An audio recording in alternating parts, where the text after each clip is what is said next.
मुंबई में 26 नवंबर 2008 को भयानक आतंकवादी हमला हुआ था। 10 पाकिस्तानी आतंकवादियों ने एक साथ मुंबई के 12 ठिकानों पर हमले करके 166 लोगों की हत्या कर दी।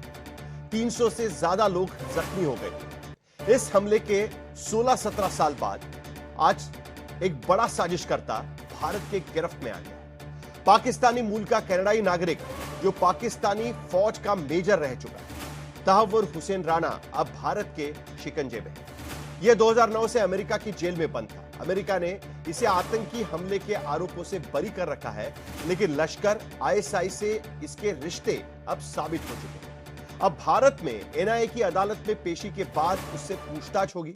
उम्मीद है कि तहव्वुर राणा भारत में हुए इस पाकिस्तानी आतंकवादी हमले की पूरी साजिश पर से पर्दा हटा सकेगा, क्योंकि इसी तहव्वुर ने हमले की सबसे अहम प्लानिंग करने वाले और मुंबई में हमले के सारे कोऑर्डिनेट्स आतंकवादियों को देने वाले दाऊद सैयद गिलानी उर्फ डेविड कोलमन हेडली को भारत में रेकी करने में मदद की थी। तहव्वुर हुसैन राणा ने इमिग्रेशन ऑफिस खोलकर हेडली को भारत में आने जाने का वीजा से लेकर लॉजिस्टिक्स तक सबके इंतजाम किए थे। जाहिर तौर पर तहव्वुर राणा का अमेरिका से प्रत्यर्पण एक बड़ी कामयाबी नजर आती है, लेकिन भारत में तहव्वुर राणा के प्रत्यर्पण को लेकर श्रेय लूटने की सियासत भी होने लगी। बीजेपी इसे एक तरफ मोदी सरकार की कामयाबी बता रही है, तो कांग्रेस सवाल उठा रही है कि आखिर तहव्वुर को लाने में 16 साल क्यों लगे। डेविड हेडली से लेकर भारत के बाकी दुश्मनों को मोदी सरकार भारत क्यों नहीं ला पा रही, जो अब विदेशों में छुपे बैठे। ऐसे तमाम सवाल है कि क्या तहव्वुर राणा का प्रत्यर्पण केवल मोदी सरकार की कामयाबी है? क्या तहव्वुर के प्रत्यर्पण के बाद मिलने वाली जानकारियों से पाकिस्तान के खिलाफ आतंकी विरोधी लड़ाई में बड़ी मदद मिल सकती है? और क्या तहव्वुर राणा पाकिस्तान के हाफिज लखवी जैसे आतंकी सरगनाओं और फौज आईएसआई के अफसरों के नामों का भी खुलासा कर पाएगा? और क्या मुंबई हमले के बाकी साजिशकर्ताओं को भी पकड़ा जा सकेगा?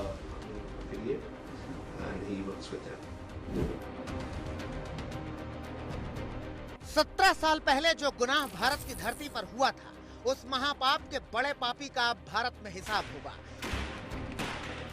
26 नवंबर 2008 के मुंबई आतंकी हमले के साजिशकर्ताओं में से एक बड़ा चेहरा भारत के शिकंजे में है, जिसका नाम है तहव्वुर हुसैन राणा।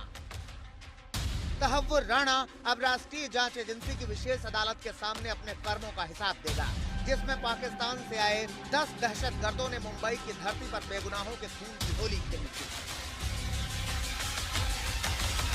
शर्तों के साथ अमेरिका से भारत लाए गए तहव्वुर राणा की एनआईए की स्पेशल कोर्ट में पेशी होगी। एनआईए को तहव्वुर की कस्टडी मिलने की सूरत में एनआईए के मुख्यालय में ही इंटरोगेशन सेल तैयार की गई है। इस इंटरोगेशन सेल तक सिर्फ 12 अफसरों का एक्सेस है। इसमें एनआईए के डीजी सदानंद दाते, आईजी आशीष बत्रा, डीआईजी जया रॉय जैसे अफसर शामिल हैं। तहव्वुर राणा की सेल तक अन्य किसी के जाने से पहले परमिट लेनी होगी। इस सेल में तहव्वुर से 26/11 के हमले वाले दिन के video, picture, voice sample, email समेत तमाम सबूत दिखाकर सवाल पूछे जाएंगे। इसके बाद तहव्वुर को रखने के लिए दिल्ली से लेकर मुंबई तक की जेलों में विशेष इंतजाम किए जा चुके हैं। मुंबई में 26 नवंबर 2008 को जो खून की नदियां बही थी, उस आतंकवादी हमले की साजिश रचने वालों में एक बड़ा किरदार है तहव्वुर हुसैन राणा। इसके गुनाहों की फहरिस्त तो भारतीय जांच एजेंसियों के पास है ही।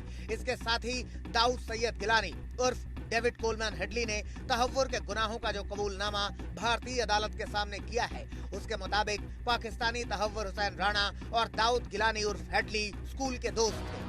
2005 में भारत में हमले के लिए लश्कर के कहने पर दाऊद गिलानी ने तहव्वुर राणा से संपर्क किया था। तहव्वुर राणा ने मुंबई में फर्स्ट वर्ल्ड इमिग्रेशन का फर्जी दफ्तर खोलने, उसमें हेडली को कर्मचारी बहाल करने और भारत का वीजा दिलाकर हमले वाले ठिकानों के सर्विलांस करने का सारा इंतजाम किया था। इतना ही नहीं, 2006 से 2008 के बीच सर्विलांस के लिए भारत आने पर हेडली ने तहव्वुर से 6 दौरों में कुल 231 बार फोन पर बात की थी। इतना ही नहीं, अमेरिकी अदालत में साबित हो चुका है कि तहव्वुर राणा के पाकिस्तानी आईएसआई और लश्कर ए तैयबा जैसे संगठन से करीबी रिश्ते रहे हैं, क्योंकि तहव्वुर पाकिस्तान की फौज का नमक चख चुका था। ये 1961 में पाकिस्तान के चिचावतनी में पैदा हुआ। इसके पिता लाहौर के स्कूल में प्रिंसिपल थे। इसने कैडेट कॉलेज हसन अब्दाल से पढ़ाई की, फिर पाकिस्तानी फौज में डॉक्टर बहाल हुआ।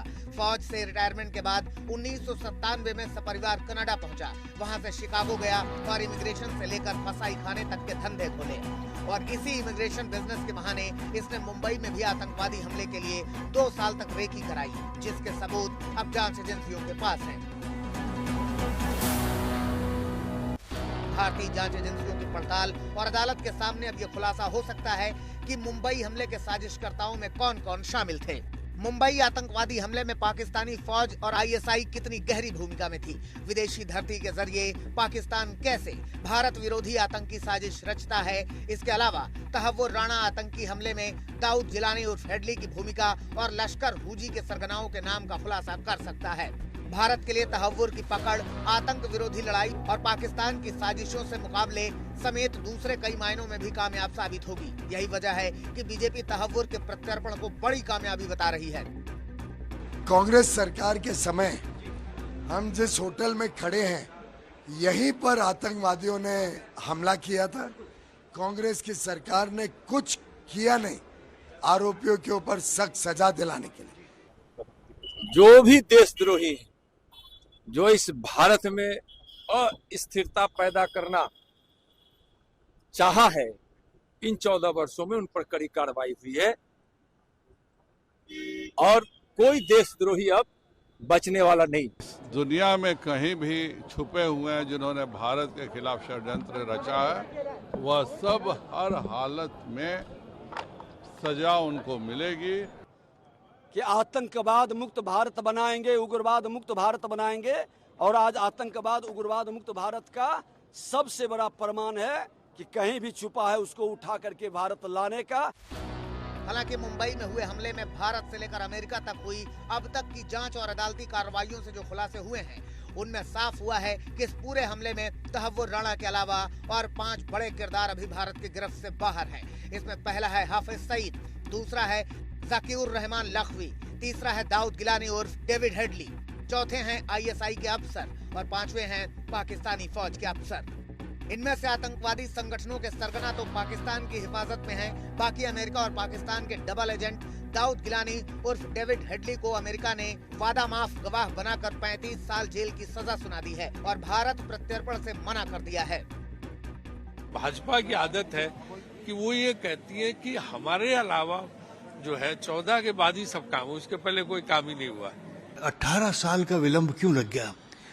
अमेरिका से ये सवाल पूछा जाए कि अमेरिका खुद इस बात को मानता है, विश्व सारा मानता है कि ये एक बहुत ही घिनौना किस्म का आतंक की वारदात है, जिस पर सभी को कोऑपरेट करना चाहिए कि इस याद रहे अजमल कसाब जो असली दोषी था 26/11 का, जिसने एग्जीक्यूट किया डॉक्टर मनमोहन सिंह की, कांग्रेस सरकार ने उसे फांसी टांगा था। आतंकवादियों के लिए जो सजा सख्त से सख्त हो वो होनी चाहिए। जो काम बढ़िया करें उसके लिए तारीफ, और अगर इतनी डिले हो रही तो उसके लिए बुराई के तो अपना उस चीज के अंदर बिल्कुल क्लियर है। भारत में फिलहाल तहव्वुर राणा की आमद पर श्रेय की सियासत भी खूब हो रही है। बीजेपी इसे आतंकवाद के खिलाफ लड़ाई में जीत बता रही है, तो कांग्रेस भारत के खिलाफ गुनाह करने वाले बाकी आतंकियों, अपराधियों और देशद्रोहियों को नहीं पकड़ पाने की तोहमत मोदी सरकार के ऊपर लगा रही है। आज तक ब्यूरो। एक बार अपडेट ले लेते हैं क्योंकि अभी तक तहव्वुर हुसैन राणा भारत नहीं पहुंचा है। हिमांशु मिश्रा हमारे साथ में इस वक्त पालम एयरपोर्ट से जुड़े हुए हैं। हिमांशु, क्या खबर हमारे पास इस वक्त है? किस तरीके से जानकारी हम देख सकते हैं? कब तक तहव्वुर हुसैन राणा भारत पहुंच पाएगा? देखिए एग्जैक्ट टाइम तो नहीं पता, लेकिन साहिल तकरीबन 6 से 7 बजे के बीच, यानी अब बहुत लंबा ये इंतजार नहीं रह गया है। कल से जिस तरीके से टाइम को लेकर के अटकलें लग रही थी, तो 6 से 7 बजे के बीच पूरी उम्मीद है कि यहीं पर जो पालम का टेक्निकल एरिया है, यहीं पर उसका प्लेन लैंड करेगा।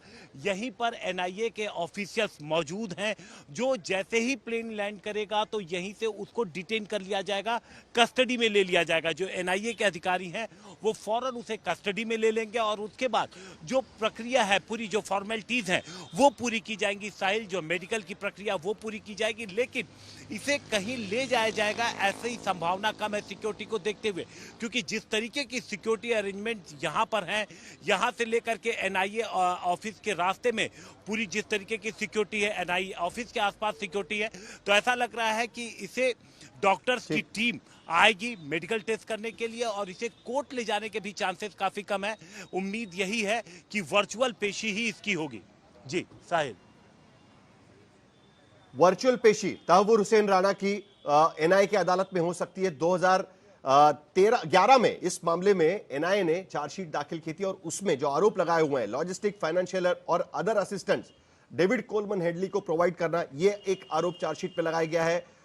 इसके साथ साथ भारत में इस तरीके के और अटैक्स प्लान करने की कोशिश की गई थी। David Coleman Headley, Abdul Rehman, Hashim Syed और इलियास कश्मीरी के साथ में यह भी आरोप इस तहव्वुर हुसैन राणा पर लगाया गया है। अब्दुल रहमान को दुबई में मिलने का आरोप लगाया गया है। हाफिज सईद से रिश्ते का आरोप भी इस चार्जशीट पे रखा गया है। लेकिन क्या यह सचमुच में बहुत बड़ी कामयाबी है?